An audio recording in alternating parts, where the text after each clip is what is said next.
Salam uşaqlar, bugünkü dərsimiz kimyanın ilk anlayışlarıdır. Yəni kimyaya artıq giriş edirik.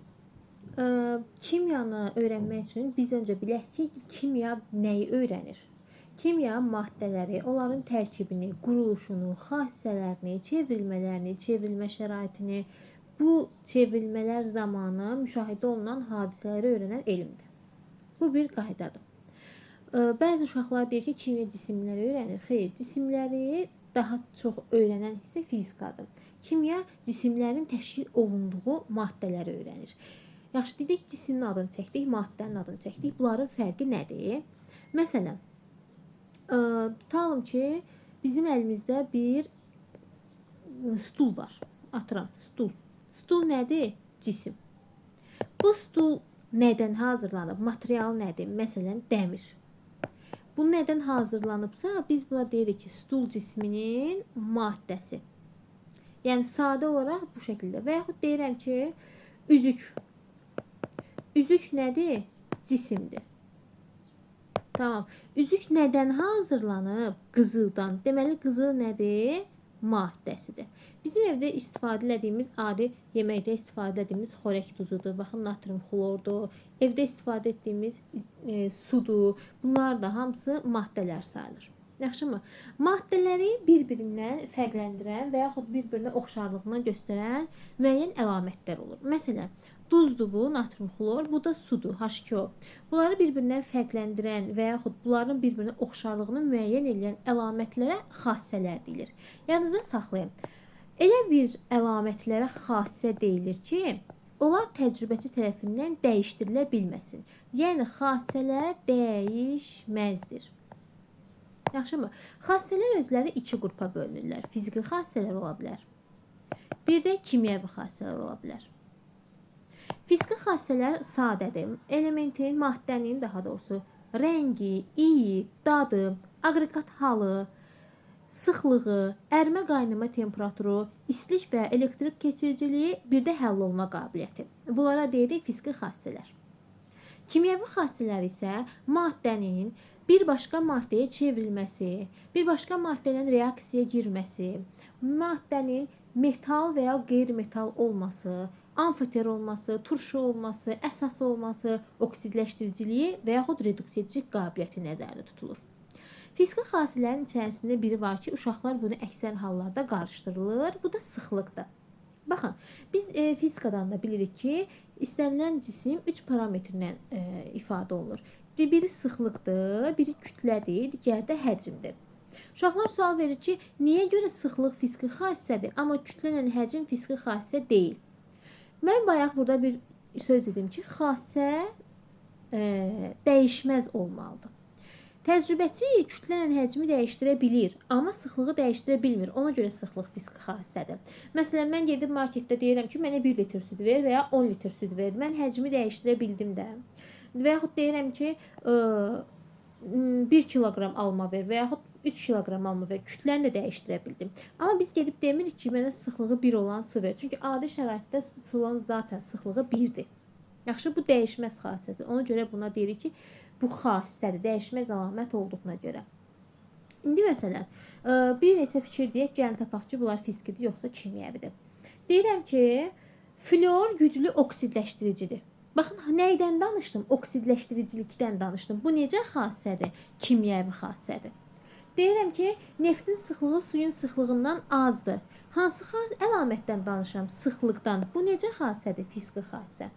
Deyirəm ki, əhəng daşı qızdırıldıqda parçalanır. Baxın, əhəng daşı budur, kalsium karbonat. Bunu qızdıranda parçalanır kalsium oksidə və karbon qazına. Bax, əhəng daşı parçalandı, təzə maddələr yarandı. Gördünüz? Deməli, bu hansı xassədir? Kimyəvi xassədir. Oldu mu? İndi keçək maddənin mövcud olma formalarına. Yəni, onun aqreqat hallarına. Aqreqat hal deyəndə biz kimyada 3 aqreqat halı nəzərdə tuturuq. Bərk, maye və qaz aqreqat halı. Bu aqreqat hallar bir-birinə çevrilə bilir. Və hər bir çevrilmə prosesinin müəyyən adı var. Bax, maddə bərk haldan maye hala keçirsə biz buna nə deyirik? Məsələn, buz suya keçir. Neyniyir ki, keçir? Əriyir. Deməli, bərkdən maye keçməklə də oldu ərimə. Maddə maye haldan qaz hala keçir. Biz buna nə deyirik? Ya buxarlanma deyəcəyik. Testdə birdən qaynama görsəniz, o da eyni prosesdir. Buxarlanma ya da qaynama. Elə hal olur ki, maddə maye haldan bərk hala keçir. Nə deyirik buna? Suyu qoyuruq soyuducuya, o neyniyir? Bərk hala keçir, buza keçir. Bunun adı nədir? Donma. Və yaxud fərqli adlar da görə bilərsiniz. Bərkimə də görə bilərsiniz. Və yaxud kristallaşma da görə bilərsiniz. Kristallaşma. Yəni çaşmayın ki, bu nədir? Üçü də eyni prosesi bizə göstərir. Elə hal olur ki, maddə qaz halına maye hala keçir. Bu prosesə deyirik kondensləşmə və ya kondensasiya. Kondensasiya. Nümunə. Ən sadə nümunəsi həmişə uşaqlara deyirik. Yemək bişirəndə biz qazanın qapağını açırıq. Orada nə baş verir? Qapaqdan su damcıları tökülür, düzdür? Bu proses niyə baş verir? Çünki bu qazanın qapaq hissəsində yeməkdən ayrılan su buxarları yığılır buxar halında. Biz qapağı qaldıranda yeməyin içərisindəki temperaturla, axı havada çöldəki temperatur bir-birindən kəskin fərqlənir. Həmin o qaz molekulları, belə deyək də, temperatur aşağı düşür, soyuyur. Qaz molekulları soyuyur, sıxlaşır, keçir maye hala. Və biz onu su damlası şəklində görürük ki, qazandan, qapaqdan axdı su damlası. Və bu prosesin adına deyirik kondensasiya. Elə maddələr var ki, orada maye aqreqat halı olmur. Həmin maddə bərk haldan keçid edilir birbaşa qaz halına. Bu prosesə deyirik sublimə və yaxud sublimasiya. Bunlara hansılara aiddir? Bunlara aiddir naftalin, hansı maddələri nümunə gətirə bilərsiniz? Quru buzu nümunə gətirə bilərsiniz. Quru buzun tərkibi bilirik ki, nədir? Karbon qazından ibarətdir. Naftalin nədir? Naftalin dərman preparatıdır. Belə balaca ağ dərman kimi olur. Onu kəndlərdə yorğan döşəklərin arasına qoyurdular ki, həşəratlar gəlməsin. Müəyyən müddət sonra gəlib qaldırıb baxırdılar ki, həmin dərman yoxdur. Niyə? Çünki o maye ətrafda islanmayıb da, yəni deyim ki, əriyib. Xeyr, çünki maddə naftalin bərkdən qaza keçib, uçub gedib. Eyni şəkildə quru buzda, soyuducu qurğularda istifadə olunur. Bərkdən birbaşa qaz halına keçir. Bu prosesin əksi də var. Yəni qaz halından, belə deyim ki, maye olmadan bərk halına keçid eləmək. Bu prosesin də adı əks. D hissəciyi artırsan, desublimə və yaxud desublimasiya deyə bilərik. Buna da qrovu, dolunu nümunə göstərə bilərik. Oldu mu? Bu maddənin aqreqat hallarının dəyişməsi. Bu hissəyə aid test nümunələrini dərs sahından sonra ardına yerləşdirəcəm. Oradan da baxa bilərsiniz. Sonra keçirik maddənin sıxlığı hissəsinə. Bayaq da biz sıxlıqdan danışdıq yuxarıda və əlavə elədik ki, sıxlıqla yanaşı maddənin digər 3 parametrdə olur. Kütlə və həcm. Biz bunu fizikadan da bilirik ki, sıxlıq hansı hərflə işarə olunur? Rho hərfi ilə. Rho-nun düsturu necədir? Rho bərabərdir M bölünsün V. Vahid çıxartsam, kütlənin vahidi qram, həcmin vahidi nədir? Qram bölünsün millilitr. Yaxşımı? Biz fizikadan düstur çıxartmaq öyrənmişik də. Məsələn, mən desəm ki, rho bərabərdir M böl V düsturundan M-i tap, neynəyirsən? M bərabərdir rho V yazarıq. Düzdür? İndi mən bu ifadəyə uyğun sənə qrafik verirəm. Deyirəm ki, buna əsasən maddənin M, yəni kütlə V-dən necə asılıdır? Nə deyəcəyik? Baxırıq ki, M bərabərdir rho V düsturundan. Bunu çox uşaqlar, riyaziyyatı, fizikası zəif olan uşaqlar aydınlaşdıra bilmir. Bax, kim üçün zəifdir? Düzdülər bu hissəni keçsinlər. Kim anlamırsa asıllıq qurmağı, həmişə mən deyirəm ki, bunların yerinə rəqəm qoy. Rho-nun yerinə 2 qoy, V-nin yerinə 5 qoy. 2 vurulsun 5, 10 eləyir. Düzdür? İndi mən sənə deyirəm ki, M ilə V-nin asıllığını tap. Fərz elə ki, V-ni 2 dəfə artırdım. Bax, Rho-nu saxlayıram olduğu kimi. Rho qalır 2. V-ni 2 dəfə artırıram, eləyirəm 10. Kəsrin qiyməti neyin? Daha doğrusu ifadənin qiyməti neyin artdı da, oldu 20. Bax, V neynədir? 2 dəfə artdı. 5 idi, 10 oldu. M neynədir? 10 idi, 20 oldu. 2 dəfə artdı. V artdıqca M də artdı. Deməli, M V-dən necə asılıdır uşaqlar? Düz mütənasib asılıdır. Yaxşı. Və yaxud bunu elə biz birbaşa görürük. M bərabərdir rho v bölünsün 1 şəklində də yazıram. Mən bunu belə başa düşməyən uşaqlara. Deyirəm ki, bax bu kəsirdir də. Kəsirin surəti ilə buradakı ifadə düz asılıdır. Məxrəci ilə tərs asılıdır. Kimə necə rahatdırsa o şəkildə yadında saxlasın. Yaxşımı? Buradan bu sual gələcək. Sonra M-in asıllıqların birlik. Bəs rho-nun asıllıqları. Rho-nun asıllığında nüans var. Nüans nədir? Əgər sizə maddə bərk halda verilərsə və yaxud maye halda verilərsə, başqa qrafiklərdən istifadə edəcəksiniz. Yox, sizə maddə qaz halında verərsə, qrafikiniz fərqli cür olacaq. Baxın, bərk maddələr üçün və mayələr üçün rho M-dən də, V-dən də aslı deyil, düz xətt. Yaxşımı? Amma qazlar üçün siz düsturdan istifadə edirsiniz. Rho bərabərdir M böl V yazırsan. Deyirəm ki, rho M-dən necə asılıdır? Bunu aslılığı üçün mən aşağıda verməliyəm ki, V bərabərdir sabit. Çünki V sabit olmadıqda, V dəyişəndə mən rho-nun M-dən asılılığını göstərə bilmirəm. Yuxarıdakı kimi gördünüz, bax, yuxarıda rho-nu neynədir? V-ni dəyişəndə rho-nu sabit saxladım. İndi gəlin baxaq. V sabit olduqda rho M-dən necə asılıdır? M kəsirin surətindədir də, deməli düz asılıdır. İndi deyirəm ki, rho V-dən asıllığı və nə sabit götürməliyəm onda? M-i sabit götürməliyəm də, yəni kütləni sabit götürməliyəm. Rho V-dən necə asılıdır? V görsən kəsirin məxrəcindədir. Deməli deyirəm ki, V-dən tərs mütənasib asılıdır. Aydındır? Bərk maye və qaz. Bu cümlələrə mütləq fikir verin ki, orada sizdən nə istəyir testdə? Buna aid yəni testlər var. Güvəndə də var, dildə də var. Ekranımız çevrildi. Düzəlsin. Hə. İndi keçək bir digər testdə bizdən istənilən hissəyə. Biz dedik ki, bu maddələr, aqreqat hallar bir-birinə çevrilir də, bərk maye olur, mayedə qaz olur. Bəs bu zaman burada dəyişən bir neçə parametr də olur axı. Təkcə aqreqat hal mı dəyişir? Xeyr, bizdən istənir. Deyir ki, maddə məsələn bərk haldan maye hala keçir. Deyir, bu keçən zaman maddənin molekulları arasındakı məsafə neynir? Sonra istəyir ki, molekulların arasındakı cazibə qüvvəsi necə dəyişir? Cazibə qüvvəsi. Sonra deyir ki, sıxlıq necə dəyişir? Bir də deyir ki, dördüncü, həcm necə dəyişir? Həcm. Baxın uşaqlar, mən bunu neynirəm həmişə? Bir fikirləşin. Sizcə bərk maddənin molekulları bir-birinə daha yaxındır, yoxsa qazın? Əlbəttə ki, bərkin. Bax, 4 dənə molekul çəkəcəm. 1, 2, 3, 4. Bu yumruları fərz edin ki, molekuldur. Və bu bərk maddənin molekuludur. İndi bu 4 yumrunu biraz bir-birinə məsafədə qoyuram. Keçirdirəm, deyirəm ki, bu artıq maye molekullarıdır. İndi mən bunun qaz formasını salacağım 4 molekulu. 2, 3, 4. Bu da oldu qaz molekulları. Bərk, maye və qaz. İndi gəlin, bu sxem üzərində bu suallara cavab verək. Deyir ki, maddə bərk haldan maye hala keçir, mayədən də qaza keçir. Molekulların arasında məsafə neynir? Bax, buradan aydın görünür də, bərkdə bir-birinə yaxındır. Mayədə uzaqdır, qazda lap uzaqdır. Deməli, molekullar arasında məsafə neynir? Artır. Artmanı üzü yuxarı oxla göstərin və ya sözlə də yaza bilərik. Artır. Cazibə qüvvəsi. Molekullar arasında cazibə qüvvəsi. Düşünün, yaxın olan bir-birini daha yaxşı cəzb eləyər, yoxsa uzaq olan, əlbəttə ki, yaxın olan. Deməli, onda məsafə artırsa get-gedə cazibə qüvvəsi neynəməlidir? Azalmalıdır. Keçək sıxlığa.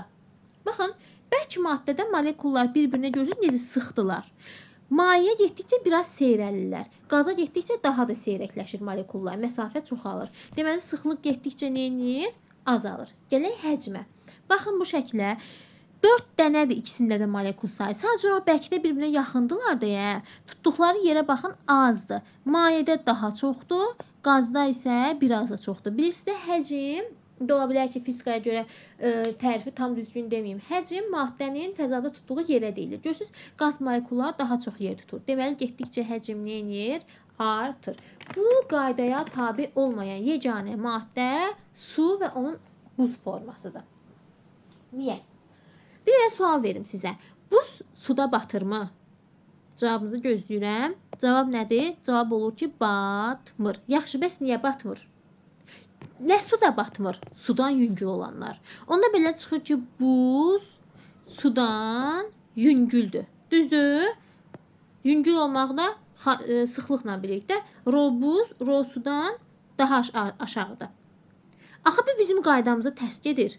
Biz demədik ki, ya, bərk maddələrdə sıxlıq daha böyük olur. Necə oldu buz? Bərk halda da axı bunun sıxlığı onda sudan böyük olmalı idi. Amma praktik olaraq bu bizim qaydamıza tərs gedir. Aydındır, qaydaya tabe olmayan yeganə maddədir ki, buzun sıxlığı, istəyir cümləni də yazaq. Buzun sıxlığı sudan azdır.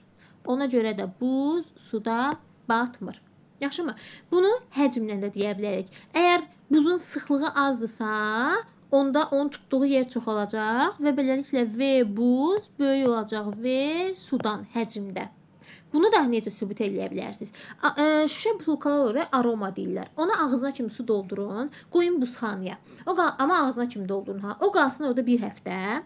Bir həftədən sonra açanda görəcəksiniz ki, butulka çilik-çilikdir buzxananın içində. Səbəb nədir? Biz orada su qoymuşuq, suyun həcmi daha azdır.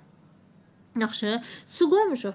Su buza çevriləndə axı həcm artır. Həcm artdığına görə, yerləşmədiyinə görə butulkaya vurub butulkanı sındırır.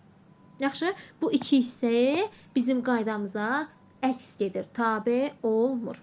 Tamam mı? Bu oldu bizim hələki başlanğıc bilgilərimiz. Buraları silək, getdi. Uşaqlar, biz başda dedik ki, kimya nəyi öyrənirdi? Maddələri öyrənirdi. Dedik ki, maddələr bir-birinə oxşayan xassələrdə olur, fərqləndirən xassələrdə olur. Düzdür? Bunları da fiziki, kimyəvi olaraq ayırdıq. Bəs biz maddələrin özünü ayıra bilərik qruplara. Yəni, təsnif eləyə bilərik, əlbəttə ki, eləyə bilərik. Maddələr başlanğıc olaraq iki cür təsnif olunur. Maddələr. Olur saf maddələr və qarışıqlar. Qarışıq. Saf və qarışıq. Saf maddələr, uşaqlar, sabit fiziki xassələrə malik olurlar. Sabit fiziki xassələr. Amma qarışıqlar isə dəyişkən fiziki xassələrə malik olur. Dəyişkən fiziki xassələr. Baxın indi. Bu bir cümlədir. Saf maddələr sabit fiziki xassələr, qarışıqlar isə dəyişkən fiziki xassələrə malik olur. Bunun açılışını indi birazdan deyəcəm. Sadə olaraq deyirik ki, saf maddələr formulu olanlardır. Formulu olan. Qarışıqları isə formulu olmayanlardır. Formulu yoxdur. Yoxdur. Məsələn, mən deyirəm ki, su. Suyun formulu var, var, yazdım. Deyirəm amonyak, varmı amonyakın formulu? Var. Deyirəm azot qazı, var, var. Deməli, bu saf maddədir. Amma deyirəm hava, hava. Havanın formulu yoxdur axı. Havanın içində oksigen də var, azot da var, karbon qazı da var. Bunlar hamısı havanı təşkil edir. Yəni, hava bir qarışıqdır. Və yaxud deyirəm ki, şirin çay. Şirin çay əlbəttə ki, bir qarışıqdır. Nə var onun içində? Çay var, yəni su deyək. Sudan pesokun, daha doğrusu şəkər tozunun, Azərbaycan dilə danışaq, su ilə şəkər tozunun qarışığıdır. Sonra deyirəm neft. Neftin içərisində müxtəlif maddələr var. Məsələn, içərisindən ayrılır onun fraksiyalı şəkildə benzin, liqrain, kerosin, qazol, mazut. Yəni neft bunların qarışığıdır. Ona görə bunların formulu yoxdur. Uşaqlar, saf maddələr özləri də iki qrupa bölünürlər. Bəsit maddələr və mürəkkəb maddələr. Mürəkkəb. Bəsit və mürəkkəb. Bəsit maddələr eyni növ atomlardan ibarət olur. Eyni atom. Mürəkkəb maddələr isə müxtəlif atomlardan ibarət olur. Müxtəlif atom. Yəni, formulu olan və eyni atomlardan ibarət olan olsun. Olsun H2. Hansı atomlardan ibarətdir bu? Hidrogen və hidrogen atomundan. Olsun N2. Hansı atomlardan ibarətdir? Azot atomlarından. Eyni atomlardır da. Bir də var, deyirəm, su. Bunun içərisində hansı atomlar var? Hidrogen atomu var, oksigen atomu var. Görürsən, müxtəlif atomlardır. Onda deyirəm ki, su saf, mürəkkəb maddədir. Və yaxud amonyak. Görürsən, azot və hidrogen müxtəlif atomlardır. Onda deyirəm ki, amonyak saf mürəkkəb maddədir. Amma hidrogeni deyəndə deyirdim hidrogen saf bəsit maddədir. Yaxşı, bəsit maddələr özləri də metallara, qeyri-metallara bölünür. Qeyri-metalların da içərisində müəyyən bir qrup var ki, biz buna təsirsiz qazlar qrupası və yaxud başqa cür nəcib qazlar da deyirik. Aydındır? Bunları ümumiyyətlə metal və qeyri-metalların adlarını əzbərləməmiş kimyanı öyrənə bilməzsiniz. Məsələn, mən deyəndə ki, Na yazıram. Bu hansı metaldır? Deyirsən natrium. Yəni bunu tək-tək oturub öyrənməlisiniz. Və yaxud deyirəm ki, C yazmışam. Bu hansı qeyri-metaldır? Silisium. P yazmışam. Bu hansı qeyri-metaldır? Fosfor. Yaxşı, təsirsiz qazlardır. Helium, neon, argon, kripton, ksenon və radondur. Aydındır? Keçək mürəkkəb maddələri təsnif edək. Mürəkkəb maddələri çox dərinə getməyəcəm, çünki onsuz da ayrı-ayrı qruplar halında öyrənirik. Mürəkkəb maddələr özləri iki yerə bölünürlər. Qeyri-üzvü maddələr və üzvü maddələr. Qeyri-üzvü və üzvü. Qeyri-üzvü maddələr 4 qrupa bölünürlər. Oksidlər, əsaslar, turşular, duzlar. Bunların hər biri ayrı-ayrı bölmələrdir. Bunların ətrafı keçəcək gələcəkdə. Üzvü maddələr isə deyirik ki, əksərən tərkibində karbon və hidrogen olan maddələrdir. Məsələn, CH4, metan. Sonra karbon turşularına yazaq. HCOOH qarışqa turşusudur. Və yaxud da glukoza yazaq. C6H12O6. Görürsən, əksərən karbon, hidrogen. Amma əlavə elementlər ola bilərmi? Əlbəttə ola bilər. Bax, yazmışam burada da. Əlavə olaraq tərkibində oksigen ola bilər. Sonra ola bilər kükürt, ola bilər azot, metallar ola bilər, natrium, kalium, kalsium. Yenə də bunlara üzvü maddələr deyəcəyik. Yaxşı, bir də bu hissəni demək istəyirəm ki, səthi olsun. Niyə səthi? Çünki üzvü maddelərdə fərqlilik çoxdur. Baxın, HCOO natrium. Bir də natrium HCO3. 2 dənə maddə yazıram. Bunun biri üzvü maddədir, biri qeyri-üzvü maddədir. Tərkibində eyni atomlar var. Hidrogen var, hidrogen var. Karbon var, karbon. Oksigen, oksigen, natrium, natrium. Eynidir. Bəs necə bilim ki, hansı üzvüdür, hansı qeyri-üzvüdür? Yadınıza saxlayın necə? Əgər bu tip maddələrdə natrium atomu sağ tərəfdə gəlirsə və yaxud belə deyim, karbondan sonra gəlirsə, bu üzvü maddədir. Yox, əvvəldə gəlirsə, bu qeyri-üzvü maddədir. Yəni bu bir qayda deyil, sadəcə olaraq ayırmaq üçün. Elə elementlər ola bilər ki, elə maddələr ola bilər ki, daha doğrusu onun içində hidrogen olmasın. Amma o yerdə üzvü maddə sayılır.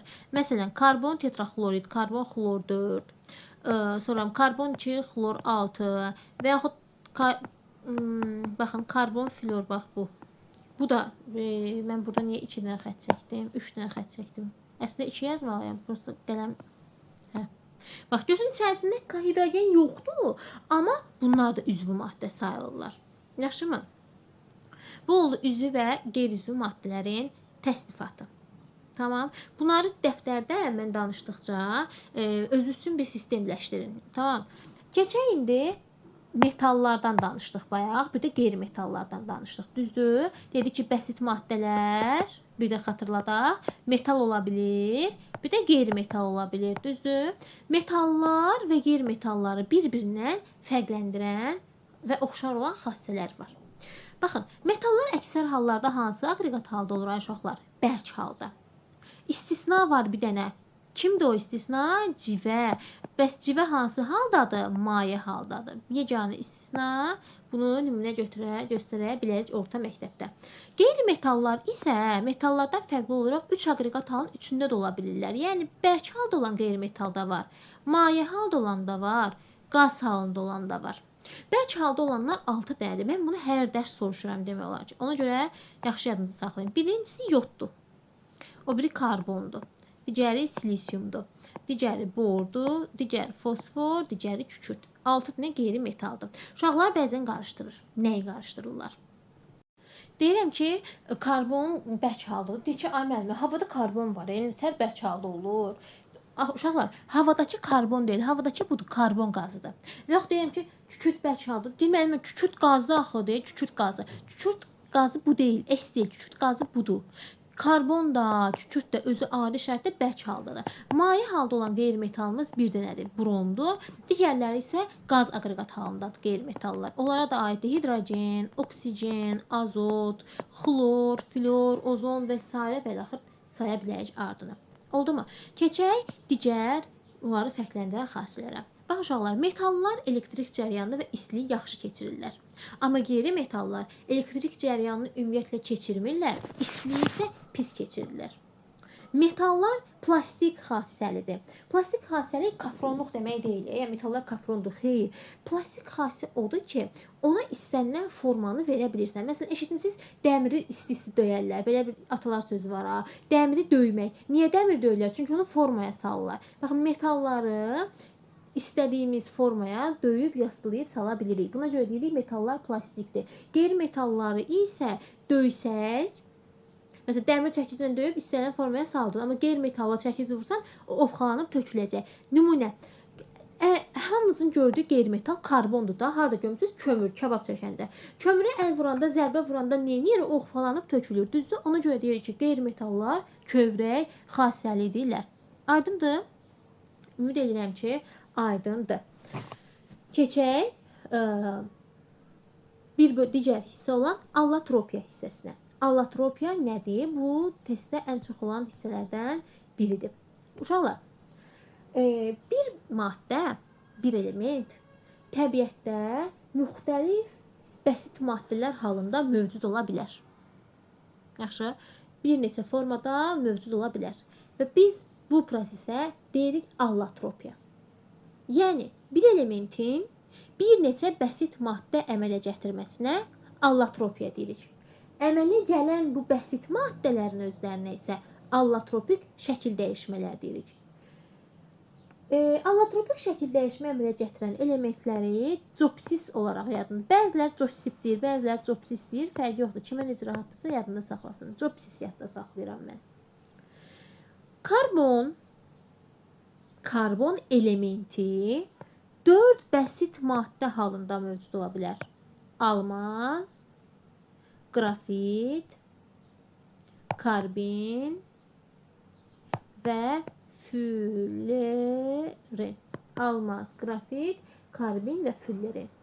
Karbonda allotropiyanın yaranmasına səbəb almaz, qrafit, fullerin, karbində maddənin kristal qəfəs quruluşunun müxtəlif olmasıdır. Məsələn, fullerinin kristal qəfəs quruluşu kürə formasındadır. Amma qrafitin kristal qəfəsi laylı formadadır. Yəni, allotropiyanın yaranmasına səbəb budur.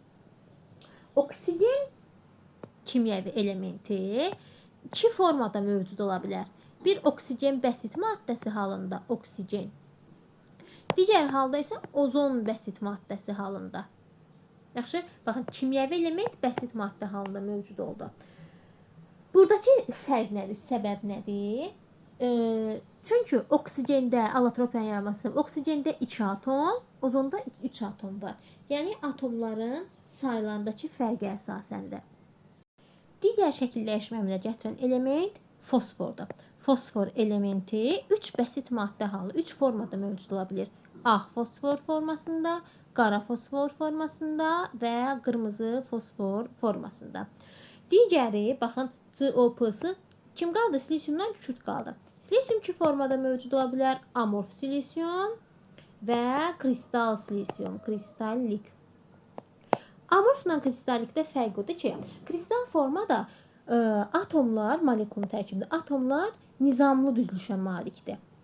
Amorfda isə nizamsız düzülüşə malikdir. Ona görə kristal quruluşlar amorf quruluşlara nisbətən daha davamlı olur. Keçdik kükürt atomu haqqında. Bunlar haqqında çox dərindən, burada niyə 3 xətt çəkdim? Çox dərindən, əslində kükürdün çox daha allotropiyasını orta məktəbdə biz ikisini keçirik.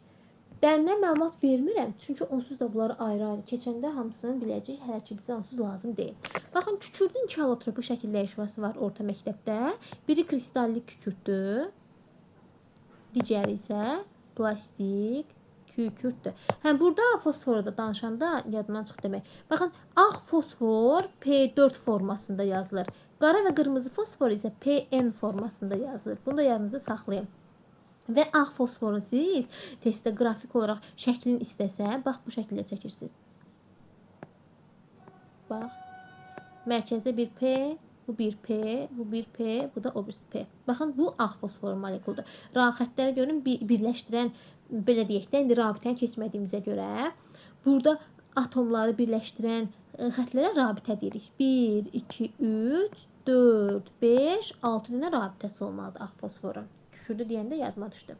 Baxın, kükürt, kristallik kükürt S8 formasında yazılır. S8. Plastik kükürt isə əksər hallarda SN formasında yazılır. Kristallik kükürt tacvari quruluşa malikdir. Plastik kükürt isə dalğavari quruluşa malikdir. Kristallik kükürtü əridib suya əlavə eləsən, sonra plastik kükürdə çevriləcək. Plastik kükürt bir müddət qalıb daşlaşandan sonra yenidən kristallik kükürdə çevriləcək. Yəni bunlar bir-birlərinə çevrilə bilirlər. Kristal kükürt plastikə nisbətən daha davamlıdır. Məlumat verməyəcəm deyib xeyli məlumat verdim bu barədə də. Keçək hansı hissəyə? Bunları silim. Uşaqlar, ya da onu testin üstündə deyəcəm. Videonun sonuna qədər izləyəsiniz deyə indi demirəm. Testin üstündə deyəcəm o hissəni. Keçək qarışıqlardan danışaq biraz. Qoy silim, buranı təmiz olsun. Uşaqlar, biz dedik ki, maddələr təsnif ediləndə dedik saflar olur, bir də qarışıqlar olur. Saflar dedik iki yerə bölünür, bəsit, mürəkkəb. Bəsitlər dedik metal, qeyri-metal olurlar. Mürəkkəblər dedik üzvü, qeyri-üzvü olur. Onları da böldük sonradan. Bəs qarışıqlar nədir? Qarışıq iki və daha çox maddənin qarışması nəticəsində əmələ gələn sistemə deyilir. İki və daha çox maddənin qarışması nəticəsində. Qarışıqlara misal, bax bayaqlar dərsin əvvəlində dedim. Hava. Hava bir qarışıqdır. Niyə? Çünki onun içərisində müxtəlif qazlar var. Məsələn, dəniz suyu. O bir qarışıqdır. Dəniz suyunun içində olmayan şey yoxdur da. İndi nümunə olaraq deyirəm, duzla suyun qarışığıdır məsələn. Neft. Neftin tərkibində müxtəlif fraksiyalar var. Benzin, liqran, kerasin, qazol, mazut, süd. Südün tərkibində su da var, süd hissəcikləri də var, yağ hissəcikləri də var. Bu da bir qarışıqdır. Sonra metalların ərintiləri var. Məsələn, tuncdur, bürüncdür, poladdır, çuğundur. Adi məsələn təbii sular olur, yeraltı sular. Bax, onlar hamısı qarışıqdılar. Yaxşı, qarışıqlar özləri iki qrupa bölünürlər. Qarışıq. Uşaqlar, qarışıqlar ola bilər eyni cinsli qarışıqlar olsun. Ola bilər olsun müxtəlif cinsli qarışıq. Müxtəlif cinsli. Tamam mı? Ola bilər eyni cinsli, ola bilər müxtəlif cinsli qarışıqlar olsun. Eyni cinsli qarışıqların digər adına biz deyirik homogen. Və yaxud digər adını istəsəz deyirik həqiqi məhlul. Yaxşı. Müxtəlif cinsliliyin digər adına deyirik heterogen. Hetero müxtəlif deməkdir, homo eyni deməkdir. Və yaxud deyirik buna asılqanlar. 3 dənə, yəni eyni formada bunun adını biz çəkə bilərik. Aydındır? Nədir bəs homogen, yəni eyni cinsli, nədir bəs heterogen, yəni müxtəlif cinsli. Bunların fərqləri nədir? Tamam. Baxın, eyni cinsli odur ki, siz bu qarışığı hazırlayan zaman onun tərkibindəki maddələri gözdən və adi mikroskopla görə bilmirsiniz.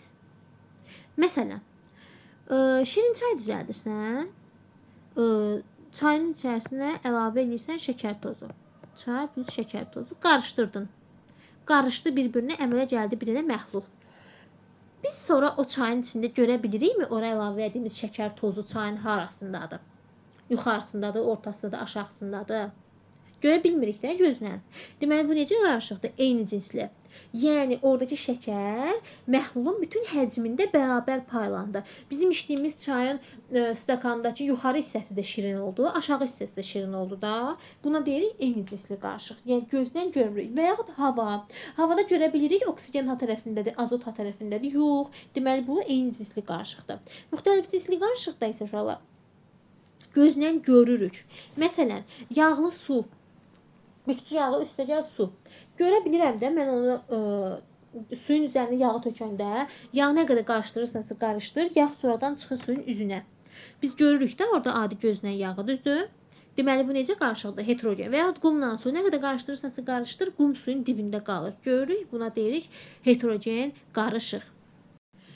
Gəlin indi bu PDF üstündə bu qarışıqların, yəni homogenlə heterogenin ayrılma üsullarına baxaq. Baxın, burada gördüyünüz buxarlandırma, kristallaşma, distilli və xromatoqrafiya homogen qarışıqlar, yəni eyni cinsli qarışıqların ayrılma üsuludur. Buxarlandırma üsulu bir-birində həll olan bərk və maye qarışıqları bir-birindən ayırmaq üçün istifadə olunur. Məsələn, nümunə xörək duzu ilə su. Nə baş verir? Siz onu bir qabda duzla suyu qarışdırandan sonra qabı məsələn aparıb sobanın üstünə qoyursunuz və yaxud istənilən halda burada məsələn spirt lampasının üzərinə qoyub. Temperaturun təsirindən oradakı su buxarlanır, yəni maye buxarlanır. Yerdə isə nə qalır? Xörək duzu, yəni duz kristalları qalır. Buna deyilir buxarlandırma. Buxarlandırmaya oxşayan digər bir üsul kristallaşmadır. Kristallaşma da bir-birində həll olan bərk maddə və mayeni ayırır. Nümunə olaraq şəkərlə su verilib. Lakin çox uşaq bunları qarışdırır. Düzdür, testlərdə baxın, şəkərlə suyu hansı üsulla ayırırsan desə, kristallaşma yoxdursa cadı buxarlanmaya götürə bilərsən. Amma bəs kristallaşma ilə buxarlanmanın fərqi nədir? Uşaqlar, kristallaşmada da şəkərlə suyu qarışdırandan sonra aparıb qoyanda sobanın üstünə su oradan buxarlanır. Amma su şəkərin tərkibindən tam buxarlana bilmir. Niyə? Çünki siz şəkərlə suyu buxarlandırmayla ayırsanız, duzla su kimi, şəkər başlayır orada yanmağa. Buna kömürləşmə deyirik. Yəni karamelə çevrilir də, belə deyək, karamelə çevrilir. Ona görə şəkərlə suyu ayırmaq üçün kristallaşmadan istifadə olunur, buxarlanmadan yox. Bəs nə edirik? Şəkərlə suda su buxarlandı, şəkər qaldı mı əlimizdə? Təmiz şəkər qalmır. Onun içərisində müəyyən qədər su da qalır. Qatı bir məhlul alınır. O qatı məhlulu aparıb qoyursan bir kənara. O soyur, yəni kristallaşır, bərkir. Müəyyən müddətdən sonra da sən onu aparıb əlinlə ovuşdursan və ya zərbə vursan, o əvvəlki halına, şəkər molekulları, balaca-balaca dənəciklər halına yenidən düşəcək. Yəni buxarlanmada, kristallaşmada fərq budur. Kristallaşmada əksər hallarda yanan maddələri ayırmaq üçün istifadə olunur. Məsələn, şəkər yanır, kömürləşən maddələrdir. Kömürləşir, amma duz kömürləşmir deyə onda buxarlanmadan istifadə etmək olar. Digər və ən çox istifadə olunan, ən çox testlərdə düşən üsul distillə üsuludur. Bu nədir? Uşaqlar, distillə üsulu bir-birində həll olan maye və maye qarışıqları ayırmaq üçün istifadə olunur. Nümunə spirtlə sudan nümunə göstərə bilərik. Tamam. Baxın indi. Niyə spirtlə suyu distillə aparatdan ayırırıq? Bax, spirt neçə dərəcədə qaynayır? 78 dərəcədə. Su neçə dərəcədə qaynayır? 100 dərəcədə. Deməli, distillə üsulu maddələrin hansı xassəsinin fərqinə əsaslanacaq? Qaynama temperaturunun fərqinə əsaslanacaq. Testdə ərimə temperaturu görüb çaşarsınız. Qaynama temperaturu. Nə baş verir? Bu kolbanı görürsünüz. Bunun içərisinə spirtlə suyu əlavə edirlər. Buna deyirlər distillə kolbası. Bu kolbanın yuxarı hissəsində bir termometr salırlar ki, orada temperaturu izləsinlər. Başlayır bunun altındakı şam temperatur verməyə. Baxın, yavaş-yavaş buxar halına keçir. Yine sual verirəm. Spirt 78-də, su 100-də qaynayırsa, birinci hansı qaynamalıdır? Cavab spirt. Spirt qaynayır, gəlir ayrılır buxar halında bura. Bu borunun içərisindən keçir. Borunun içərisində bir soyuducu qurğu yerləşdiriblər. Görürsünüz? Həmin o soyuducu qurğu neynir burada? Bu spirt buxarı deyildi. Spirt buxarını çevirir eləyir maye. Bu prosesə də biz adına nə deyirdik? Kondensləşmə deyirdik. Keçdi maye halında yığıldı bir digər qaba. Bu qabda ayırdıq spirti, bu qabda isə qalacaq su. Təbii ki 100 dərəcəyə çatmamış, artıq biz bunun altını söndürməliyik ki, orada temperatura nəzarət edilir. Aydın? Baxın indi. Sual gəlir. Deyir ki, distillə qurğusunda hansı proseslər baş verir? Birinci proses nə oldu? Buxarlanma prosesi oldu. Buxarlanma. İkinci proses nə oldu? Kondensləşmə prosesi. 2 proses baş verdi. Bu distillə əslində sadə distillə olur, bir də fraksial distillə olur. İndi burada sadəcə bir qurğu verilibdir. Məsələn, neftin ayrılmasında fraksial distillədən istifadə olunur. Keçək digər üsulə xromatoqrafiya. Uşaqlar deyirəm həmişə ki, bu xromatoqrafiyanın adı it dəftərində də yoxdur. Cəmi dim, toplu, güvən, bir də hədəf hamısını belə bir qarışdırsanız, xromatoqrafiyaya aid cəmi bir dənə, maksimum 2 dənə sual görərsiniz. Xromatoqrafiya nədir uşaqlar? Sadə deyəcəm, dərniyə girmədən. Bərk maddənin, baxın, bərk maddənin öz səthində mayeləri və qazları udmasına və yaxud öz səthindən maye və qazları ayırmasına xromatoqrafiya üsulu deyilir. Udan bu bərk maddəyə adsorbent deyirlər. Yaxşı, adsorbent. Əgər bu bərk maddə maye qazları öz səthində udursa, buna deyilir adsorpsiya prosesi. Yox, ayırırsa, buna deyirik desorpsiya prosesi. Məsələn, bir adsorbent sizə nümunə göstərim. Kömür. Zəhərlənəndə nəydənsə aptekdən gedib alıb kömür içirlər və yaxud təcili yardıma gedəndə sənə kömür içizdirirlər. Ağzın falan belə qapqarı olur. Niyə? Çünki kömür adsorbentdir. O bədəndəki toksik maddələri udur öz səthində, yəni adsorpsiya eləyir. Bu oldu xromatoqrafiya üsulu. Bu 4 üsul homogenləri, yəni eyni cinsliləri ayırmaq üsuludur. Yaxşı, və yaxud həqiqi məhlul da üçü də eyni adda. Keçək indi heterogenlərin ayrılma üsuluna. Uşaqlar, heterogen qarışıqlara dərsin əvvəlində demişdim ki, heterogen qarışıqlara asılqanlar deyilir. Dərsin əvvəlində demişdik, heterogen, müxtəlif cinsli asılqan. Uşaqlar, asılqanlar, yəni bu heterogenlər iki qrupa bölünürlər. Emulsiyalar və suspenziyalar. Əgər qarışıq heterogenlər maye və maye qarışığından aiddirsə, buna emulsiya deyirik. Emulsiya, mən bunu hardan yadımda saxlayıram? Evlərə vururlar emulsiya, belə roliklə. Oradan maye halında olur da, maye. Bir də var ki, bu heterogen qarışıq maye bərk qarışıq olsun. Buna biz deyirik suspenziya. Məsələn, maye qarışığına neftlə su, yağla su, benzinlə su, südü göstərə bilərik. Heterogen qarışığa. Məsələn, suspenziyaya isə maye bərk qarışığına qumla suyu nümunə göstərə bilərsiniz və yaxud kükürlə suyu nümunə göstərə bilərsiniz. Bəzi məhlullar da olur ki, onlar kolloid məhlullar deyilir. Kolloid məhlul bizi necə yadımızda saxlayır? Yapışqan. Məsələn, nişastıla suyu bilmirəm. Təcrübələr görmürsünüz yəqin ki, internetdə və yaxud özünüz də eləmisiniz də. Belə axışqan, yapışqan olur. Adi kartoşka soyandan sonra əlimiz necə kraxmaldan, yəni nişastıdan yapışır. Bax, həmin şeydir. Bu tip məhlullara alüminium hidroksidin suyu ilə məhlulu, silikat turşunun suyu ilə məhlulu, bunlar kolloid məhlullara aiddir. İndi gəlin heterogenlərin ayrılma üsullarına baxaq. Heterogenlərin ən birinci ayrılma üsulu süzmədir. Çox rahat üsuldur. Süzgəc kağızından istifadə edirsən. Qıf, sənə lazım, bax, bu böyük qıfdır. Qıfın ortasında bir süzgəc kağızı yerləşdirilir. Qumla su qarışığını həmin süzgəc kağızından süzəndə hansı süzülür? Su süzülür, qum qalır süzgəc kağızının üzərində. Burada belə bir sual gəlir. Deyir ki, süzmə üsulunda süzgəcin dəliklərinin ölçüləri süzülən maddədən böyük olmalıdır. Daha doğrusu kağıza qalan maddədən, yəni qumdan böyük olmalıdır, yoxsa kiçik olmalıdır? Əgər biz qumla suyu süzürüksə, qumdan həmin süzgəc kağızının dəliklərinin ölçüləri kiçik olmalıdır ki, qum oradan keçə bilməsin. Aydın da bu sual gəlmişdi. Yəni görmüşəm bunu. Məncə təzə testlərdə var, yəni yeni sinif testlərində. Amma yenə də dedim, keçən ikinci üsula durultma. Durultmaya başqa cür ayrıcı qıfla ayırma üsulu da deyirlər. Baxın, ayrıcı qıfla ayırma. Nədir bu? Durultmada sıxlıqları bir-birindən fərqlənən maddələr ayrılırlar. Yəni təbəqə halında qalsın.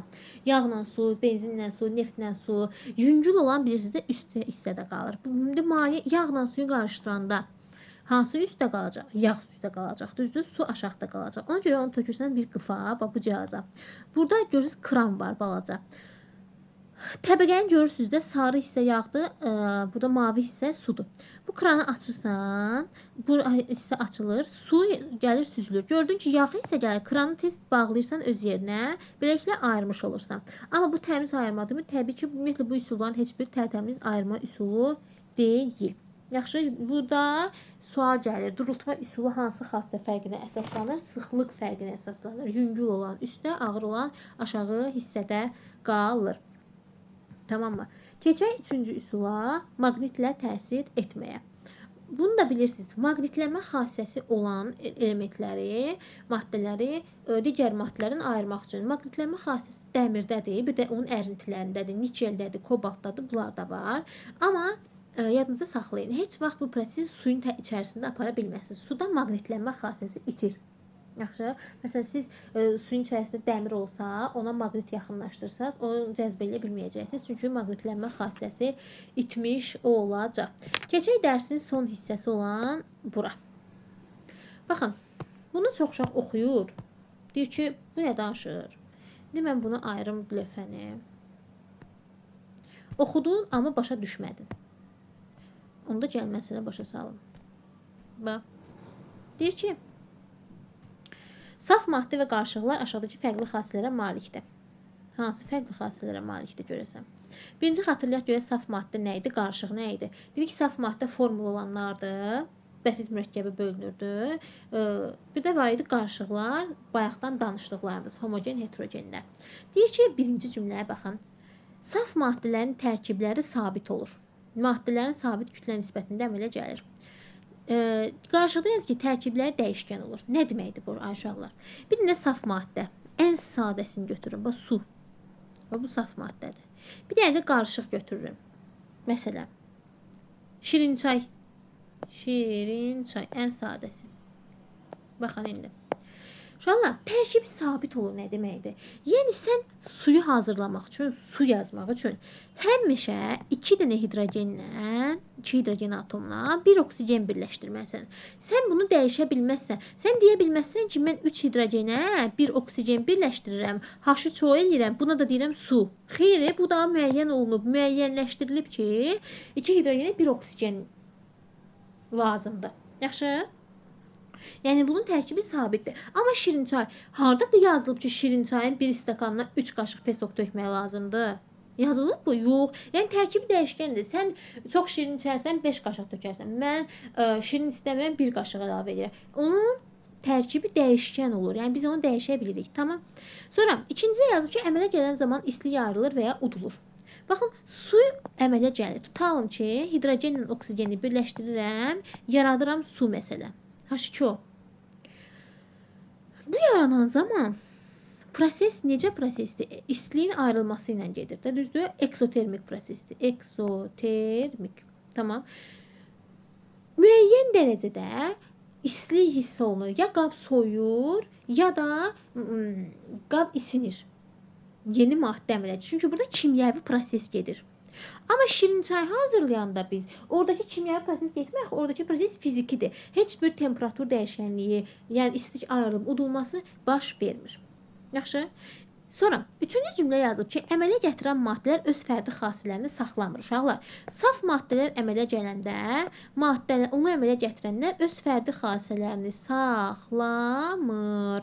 Amma qarışıqlar əmələ gələndə, onu əmələ gətirən maddələr öz fərdi xassələrini saxlayır. Gəlin indi bunu izah edək. Baxın, saf maddə, məsələn, su kimdən yaranıb? Hidrogenlə, bir də oksigenlə. Ay uşaqlar, hidrogen adi şəraitdə hansı haldadır? Bir dənə xassəsini deyirəm hidrogenin. Hidrogen qazdır. Oksigen hansı haldadır? Qazdır. Su hansı haldadır?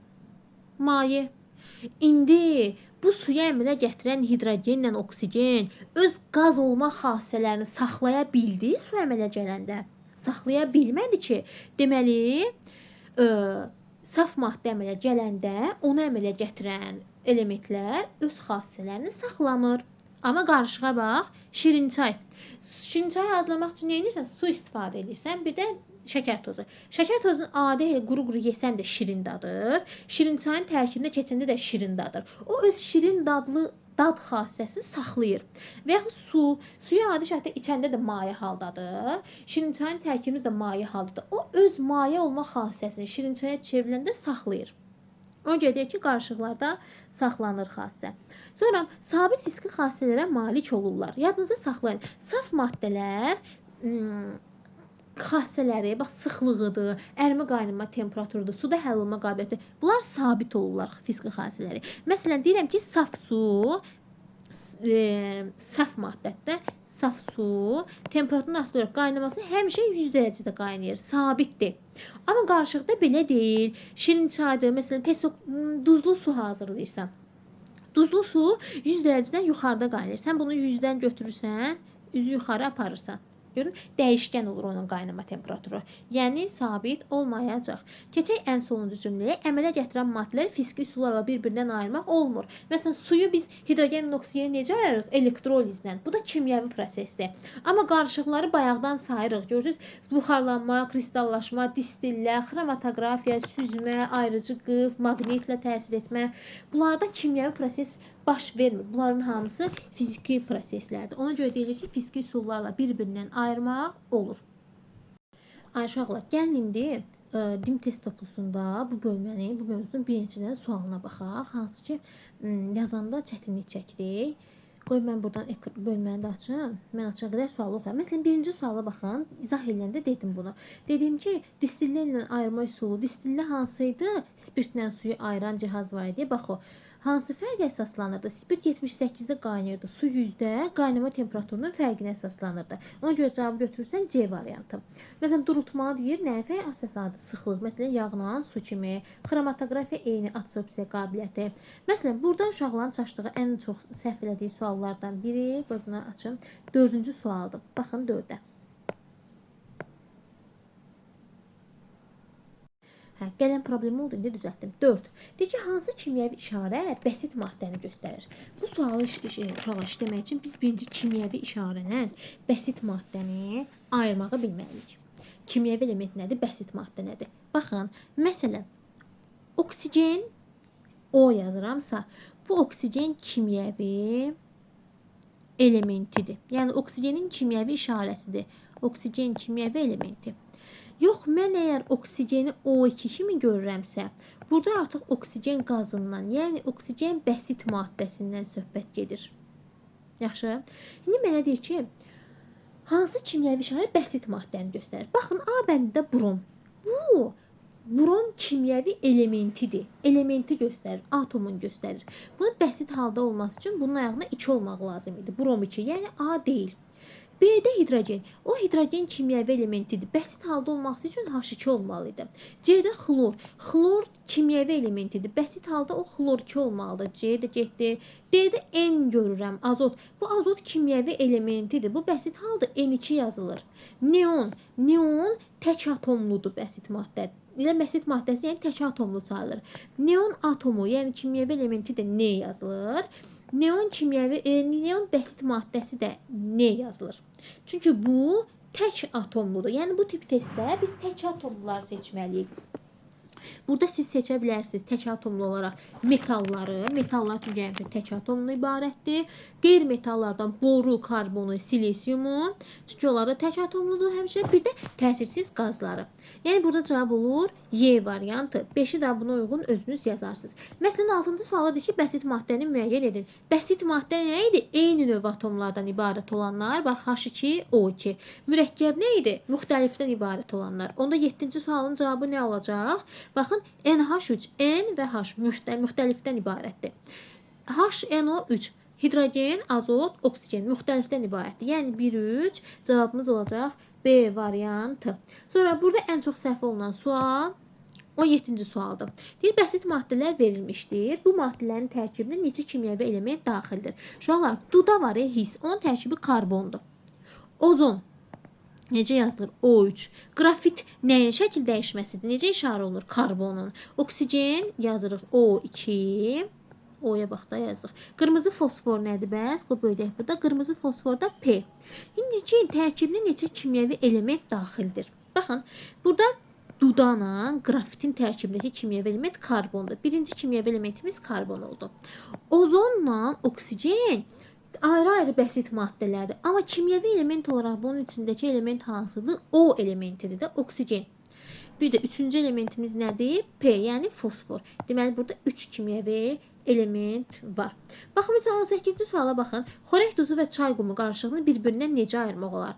Və duzdur, bir də qumdur. İkisi də hansı haldadır? Bərk haldadır da. Onda mən bunu süzə bilmərəm. Baxır, A bəndə xromatoqrafiya edir. Nətər xromatoqrafiya edeyim bunu? B-də distillə deyir. Distillə maye-mayəni ayırmaqda getdi. D-də məsələn buxarlandırma deyir. Buxarlandırma bərklə mayəni ayırar, getdi.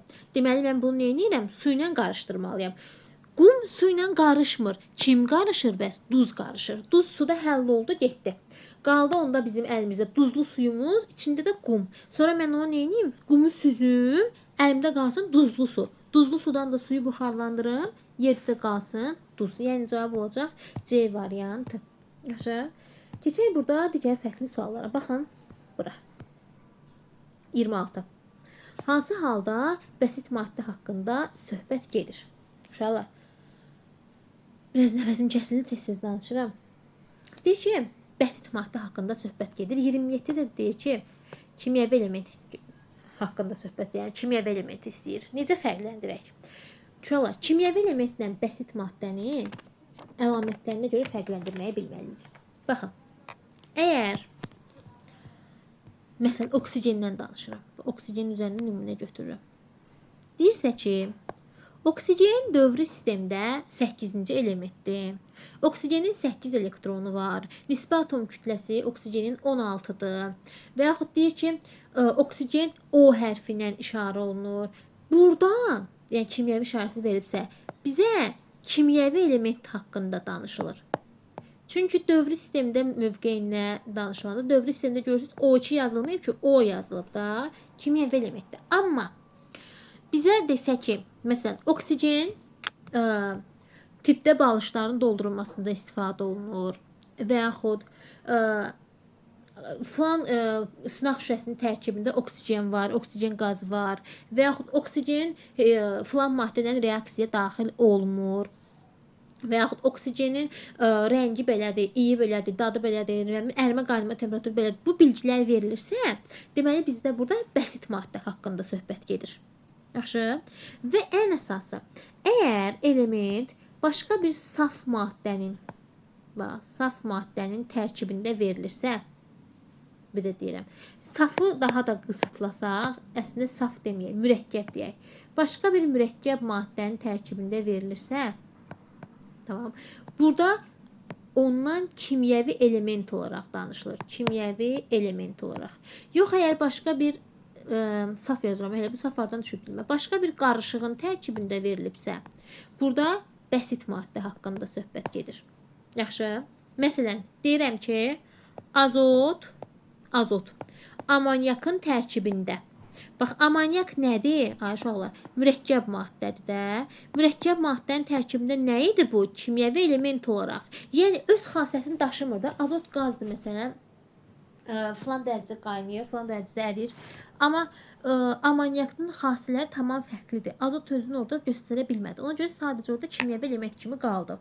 Amma deyəm ki, azot havanın tərkibində, hava bir qarışıqdır. Ona görə onun tərkibindəki azot bəsit halda, bəsit maddə formasında danışılır. Baxın, 26-ya baxın. A bəndində deyir ki, oksigen kükürt qazının tərkibində. Aşağıda kükürt qazı var. Bu mürəkkəb maddədir. Mürəkkəb maddə olduğuna görə, mürəkkəb maddənin içərisində biz oksigen nə deyirik? Deyirik, kimyəvi elementdir. B bəndində mis kuporosunun tərkibində, mis kuporosu məsələn yazıram. Mis bunun tərkibində nədir? Bu daha doğrusu mürəkkəb maddə olduğuna görə mis bunun tərkibində kimyəvi element sayılacaq. C-yə baxıram. Azot havanın tərkibində. Baxın, hava. Hava yaza bilirəm. Yoxdur da hava formulu. Deməli, bu saf maddə, yəni mürəkkəb maddə deyil. Bu nədir? Qarışıq. Qarışığın tərkibində biz maddə nə deyirdik? Qarışığın tərkibində olanda bəsit halda olur deyirdik. Ona görə 26-cı cavab oldu. C variantı. Keçək, burada ən çox səhv olunan sualların digərlərinə bax. Hardan keçək? Məsələn, hansı sual deyim sizə? Bax, bu sual da çox səhv olunur. Baxın, 64. Deyir, şəklində hansı hadisə baş verir? Şunlar, görürsünüz, bu yuxarısında hansı aqreqat haldadır? Bu bərk halda. Aşağıda hansı aqreqat haldadır? Qaz halında. Bərkdən qaza keçməyin adı nə idi? Sublimasiya. Bəzi uşaqlar buna buxarlandırma deyirlər, yəni yanlışdır. Sonra 65 yeni bir sual tipidir. Yeni deyəndə, yəni sizin üçün yenidir. Çoxdankı illərdən istifadə olunur, sizin üçün yenidir. Baxın, deyir ki, hansı maddənin 10 dərəcədən 60 dərəcədək temperatur intervalında aqreqat halı dəyişmir? Dəyişmir. Baxın, 3 dənə maddə verib. X, Y, Z tək-tək baxırıq. Bunu təzə başlayırsınızsa ədəd oxu ilə yazın. Ədəd oxunun üstündə T ərimə yazın. 40 dərəcə qoy, müsbət 40. Burasında T qaynama yaz. Burada 152 dərəcəni qoy. 152. Mənim maşallah olsun xəttimə. Bir dərs gözüm bunu düzəltim. 152. Baxın indi. Uşaqlar, sizə bir dənə sual verim. Bir maddə əriməyə çatmamış, yəni əriməyə başlamamış hansı halda olur? Bərk halda. Maddə əriyəndən sonra hansı halda olur? Aydındır ki, maye halda. Bəs qaynayandan sonra hansı halda olur? Təbii ki, qaz halda. İndi deyir ki, bu 3 maddə X, Y, Z-in üçündə temperaturu 10 dərəcədən keçirdirəm deyir 60 dərəcəyə. Deyir aqreqat hal necə dəyişər? Gəlin baxaq görək 10 dərəcə bu ələ toxunda hansı tərəfə düşür? Bərkə düşür, mayeyə düşür, qaza düşür. Bax 40-dır da bu. 30, 20, 10. Onlara düşdü bərk tərəfə. 60 hara düşür? 40 ilə 152-nin arasına.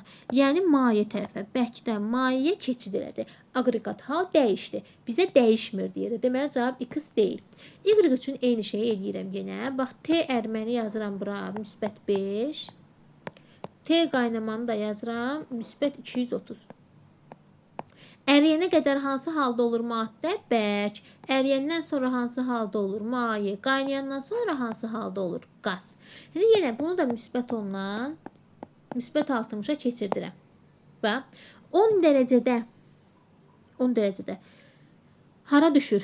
5-dən sonra yerləşir. 5, 6, 7, 10 mayeyə düşür. 60 da yenə 5 ilə 230-un ortasındadır da. Deməli yenə mayeyə düşür. Mayədən mayeyə keçir. Aqreqat hal dəyişmədi. Deməli Y-i seçə bilərəm. Keçirəm Z haqqında danışıram. Z. T əriməsi neçədir Z-in? -10. T qaynaması neçədir? Müsbət 80. Tamam. İndi yenə əriyənə qədər maddə bərk haldadır. Əriyəndən sonra maye, qaynayandan sonra da qaz halındadır.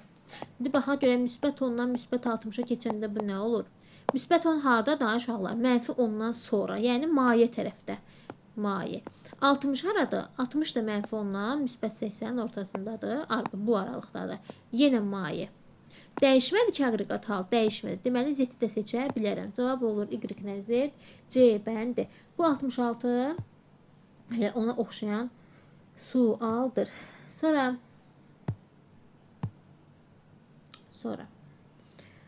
buradan istəyirəm izah edeyim. Baxın, gözləyin. Da bəzilərini özünüzə saxlayayım, hamısını deməyəcəm. Bax, ən çox səhv olunan sual, 99-cu sual. Deyir ki, hansı ifadələr A və B qarışıqlarının tərkibinin hər ikisinə aiddir? Sirkə turşusu, su, etil spirtli su. Uşaqlar, sirkə turşusu da spirtdə, ikisi də distillə üsulundan ayırmaq olar. İkisi də suda həll olan maye aqreqat haldadır. Bir, ikisinə də ortaqdır. Encisli qarışıqdırmı? Bəli. Sirkə turşusunu bilirsiniz nəyə oxşadın? Adi evdə sirkə işlədirsiniz. Bax, onunla gözünün qabağını gətirə bilərsiniz də. Sirkəni suda həll edəndə encisli qarışıq olur da, görmürük çünki. Sirkənin harasındadır, üstündədir, altındadır. 3-ə baxıram, elektrik cəryanını keçirir. Spirt, etil spirti elektrik cəryanını keçirmir. Etil spirti ilə su qarışığı. Amma sirkə turşusu ilə su qarışığı elektrik cəryanını keçirir. Ona görə 3 yanlış cavabdır. Yəni ikisi üçün də ortaq deyil. Ortaq 1-2 Y variantı olacaq. 100-cü suala keçid eləmək istəyirəm. Deyir ki, 100-də. Bu ən çox səhv olunan sualdır. Başa düşməkdə çox uşaq çətinlik çəkir. Bax. Belə böyüdüm üstündə. Deyir ki, X, Y və Z maddələrindən ibarət qarışıqdan bu maddələri ayırmaq üçün həlledicilərdən hansı ardıcıllıqla istifadə etmək lazımdır? Bir dənə qarışıq var. Bu qarışığın içərisində, bu qabın içində X var, Y var, bir də Z var. Maddələri ayırmaq istəyirik. Tək-tək ayırmaq istəyirik. Hansılardan ardıcıllıqla spirt, su, efir var əlində. Hansından istifadə edərsən? Sual budur. Fərz eləyirəm ki, mən birinci istifadə eləmək istəyirəm. Kefim istəyir ki, efir istifadə edeyim. Gəl baxaq görək, mən bu qabın üstünə efir töksəm nə baş verər? Efir. Nə baş verər? Baxıram efirə. Bax, efir buradadır. Efir burada X ilə kəsişməsini nə yazıb? Həll olur. Deməli, X maddəsi efirdə həll olur.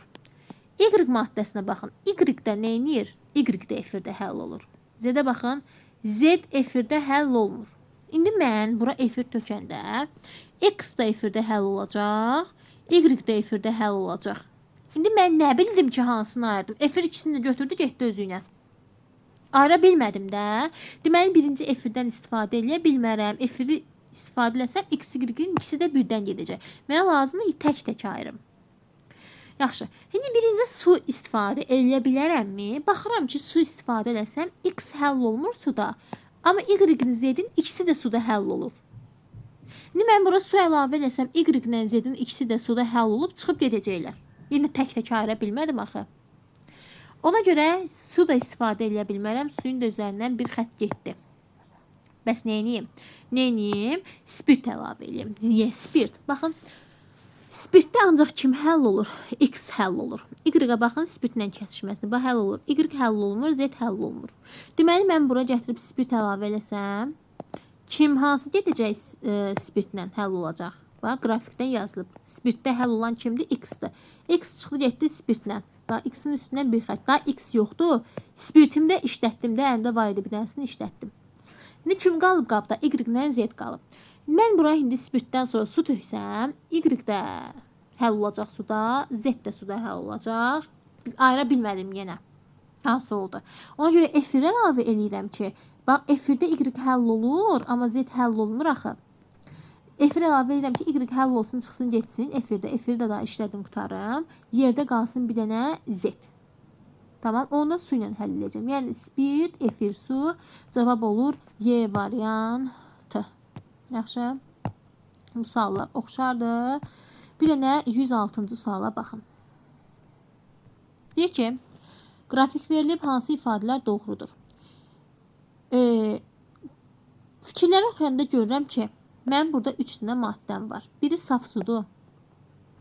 Biri şəkər tozu ilə su qarışığıdır.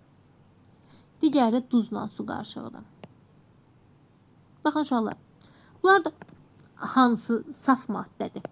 Saf su. Deməli, bu sabitlik qrafikini görürsünüz burada. İkinci qrafik. Deməli, bu saf suyun qrafikidir. Yəni, 3 fikir doğrudur. 3-ü seçirik. 2 deyir, saf suya aiddir, düzdür. Burada 2-ni seçəndən sonra qalır 1 və 3. Baxın, şəkər tozu nədir? Bir adam demir ki, şəkər tozu nədir? Müəllimə. Şəkər tozu var, deyilən burada. Spirtlə su, üzr istəyirəm uşaqlar. Spirtlə su var. Bir də duzla su var. Duz plus su. Spirt neçə dərəcədə qaynayırdı? 78. Düzdür. Su neçə dərəcədə qaynayırdı? 100. 78. Bu 78, bu da 100. İndi uşaqlar, su 100-də qaynayırdı. Bax, bu 100-dür. İndi siz fikirləşin ki, mən buna spirt də əlavə elədim. Yəni, qaynama temperaturu aşağı olan bir şey əlavə elədim. Onda bu ümumi məhlul 100 dərəcədən yuxarı temperaturda qaynamağa başlayır, yoxsa 100 dərəcədən aşağı? Təbii ki, aşağı. Çünki burada artıq 78-də qaynamağa başlayan bir spirt var. Ona görə bu aşağı nöqtə var, bu 3-dən başlayan. Bu spirtlə suyun qrafiki olacaq. 3 etil spirti ilə suyun qrafiki olacaq. 4. Çünki orada su 100-lə yanaşı 78 olan spirt də var. Onda yuxarıda 100-dən yuxarı temperaturda olan bir də xorək duzuna aid olacaq. Niyə bəs xorək duzu ilə su 100-dən yuxarı qaynayır? Çünki qaynama nədir? Molekulların temperaturun təsirindən kinetik enerjisi artır. Molekullar başlayır toqquşmağa və qaynama prosesi baş verir. Duz molekulları fərz edin ki, su molekulları bir-birinə toqquşmağa qoymur. Ona görə də su yazıq özü 100 dərəcədə qaynayırsa, indi toqquşmaqda çətinlik çəkir, başlayır gec qaynamağa. Məsələn, atıram, tam ki 150 dərəcədə qaynayır da. Tamam, qaynama temperaturunu yuxarı qaldırır. Ona görə 5-i seçirik. Cavabımız olur nə? Burada nə qədər cavab seçdim? 5 nə deyir? 5 yox, üzr istəyirəm maşallah. 2, 3 və 4 oldu cavabımız. Dimdən bənzə bu qədər bəsdir. Qalanlar oxşar suallardır. Özünüz həll edərsiniz.